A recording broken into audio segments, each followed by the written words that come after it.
જીવનનું કડવું સત્ય, આ કડવું છે પણ સત્ય છે કે વૃદ્ધાશ્રમમાં વર્ષો વિતાવ્યા, હવે એના છાપરે કેમ જાવું? બટકુક રોટલો ભારે પડ્યો, એને હવે મારે કાગડો થઈને કેમ ખાવું?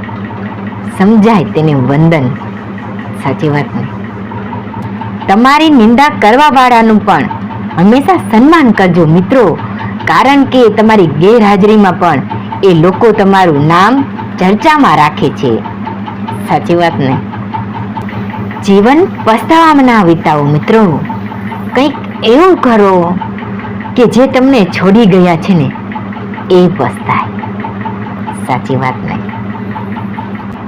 સાથ કોઈક ને કોઈક જ આપે છે મિત્રો, પણ ધક્કો મારવા બધા તૈયાર બેઠા છે. જિંદગી સાચવીને જીવી એ દોસ્ત, કેમ કે ગ્રહોને કરતા વધુ માણસોને નડતા જોયા છે. સાવ સાચી વાત છે ને? દીકરી પપ્પાને ધીમેથી કાનમાં કહે છે, પપ્પા મારા ઘરે આવજો. હજી દીકરી ઘરના આંગણે છે મિત્રો, સાસરે તો પહોંચી પણ નથી, ગોળાનું પાણી પણ નથી પીધું, પણ એ સ્વીકારી લીધું કે હવે આ ઘર મારું નથી. ત્યારે દીકરીનું આમંત્રણ પિતાની હૃદયને કેવું હચમચાવી દેતું હશે, છતાંય દીકરીને વિદાય કરવી પડે છે સાહેબ. સાવ સાચી વાત છે ને? દીકરીની વિદાય, આ તે ભગવાન કેવી ઘડી આવી છે. બાપે દીકરીની વિદાય આપી છે, કાળજાના કટકા સમી લાડકવાઈની જાણે પથ્થર દિલની આંખમાં પણ પાણી છે.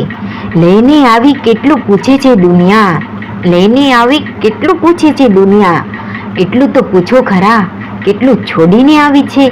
પોતાના છોડ્યા છોડી દીધા વતન, આંસુ લૂછવાની સમાજની આ અનોખી રીત છે. દુનિયા શું જાણે દીકરીના દર્દને, દુનિયા શું જાણે દીકરીના દર્દને, એ તો પારકાને પણ પોતાના બનાવવા ચાલે છે. જેમ પાણી વિના નદી સૂકી છે ને, તેમ દીકરી વિના બાપની જિંદગી અધૂરી છે. વખત મળે ને લેજે દીકરીનો અવતાર તું પણ ભગવાન, એ દિલને ખબર પડે વિદાય શું ચીજ છે. મોહ નથી, માયા નથી, અમર તારી કાયા નથી. સુખેથી જીવી લો આ જિંદગી મિત્રો, કારણ કે દુઃખની અહીં કોઈ છાયા નથી. ઉડવાની હિંમત હોય ને તો પા ફૂટે, બાકી બેસી રહો ને તો કિસ્મત પણ ખૂટે.